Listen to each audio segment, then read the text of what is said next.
Olhos arregalados, ressecamento dos lábios, batimentos cardíacos acelerados. Essas são algumas das sensações que sentimos quando assistimos a um bom filme ou série de terror. Mas para alcançar esse efeito, uma obra precisa de muito mais elementos do que apenas uma trama assustadora.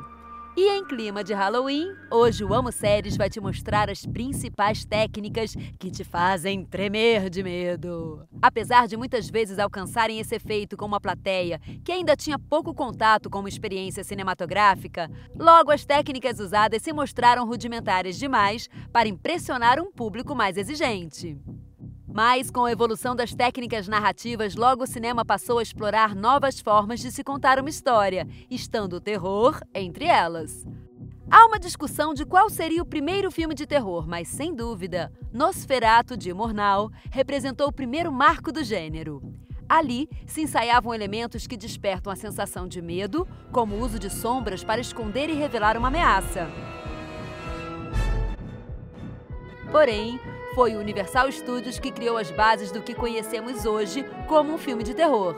Seu Monsterverse, como atualmente é conhecido, adaptou populares obras literárias e, utilizando-se de técnicas vindas de outros estilos cinematográficos, como o expressionismo alemão, desenvolveu toda uma linguagem para o estímulo do medo. O uso de luzes contrastantes e pontuais, combinadas a posicionamentos de câmera inovadores, tornavam os monstros ainda mais ameaçadores. Somam-se a isso o uso das mais modernas técnicas de maquiagem para a época, a utilização de efeitos práticos como névoa para dar um tom mórbido aos cenários e, principalmente, o pioneirismo na exploração da trilha e efeitos sonoros como mais um elemento narrativo.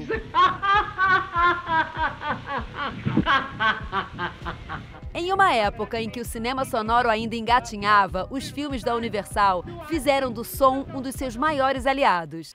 Enquanto a maioria dos filmes utilizavam a trilha sonora quase como um acessório presente em todo o filme, as obras do Monsterverse passaram a utilizar esse recurso de forma muito mais comedida. A ausência de um fundo musical durante boa parte da trama fazia com que a entrada de uma trilha em momentos-chave gerasse uma imediata tensão no público.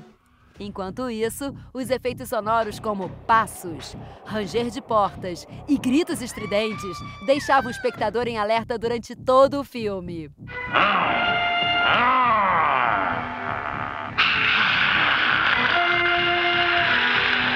Esses recursos são, de uma forma ou de outra, utilizados até hoje nas obras do gênero e foram desenvolvidos e expandidos por outros grandes clássicos.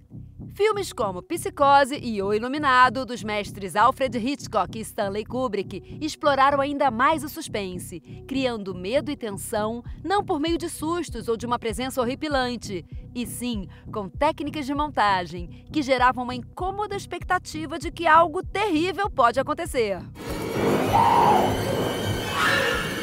Here's Johnny!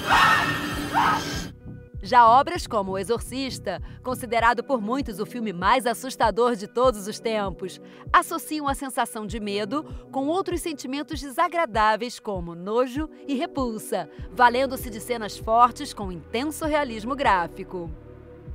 E como essa nova tendência refletiu nas séries? Sem o poder de imersão e orçamento do cinema, a TV seguiu por outros caminhos na exploração desse gênero. Utilizando-se de conceitos já abordados por cineastas como George Romero em sua saga dos mortos-vivos, séries como Além da Imaginação criaram terror através da crítica social. O medo era gerado pela identificação com a realidade. Esse tipo de terror crítico não só segue em evolução, como vem se tornando cada vez mais popular, explorado com intensidade por cineastas como Jordan Peele e mantendo sua forte presença na TV em séries como Monsterland.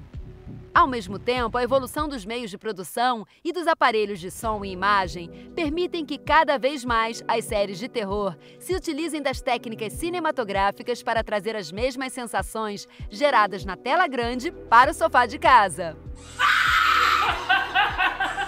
Mas de que forma todos esses recursos nos afetam? Pesquisas recentes apontam que os elementos do terror ativam as mesmas áreas do cérebro que em situações de perigo real, causando sensações físicas, como as que listamos no começo, e psicológicas, como empolgação, ansiedade e, obviamente, medo.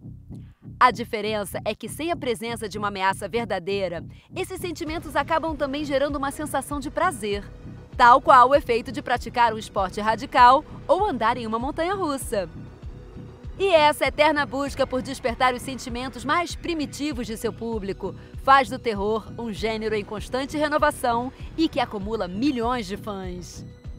E aí, gostou desse conteúdo? Então curte e compartilha o nosso canal. Se não quiser que eu puxe o seu pé essa noite. Brincadeirinha! Ou não?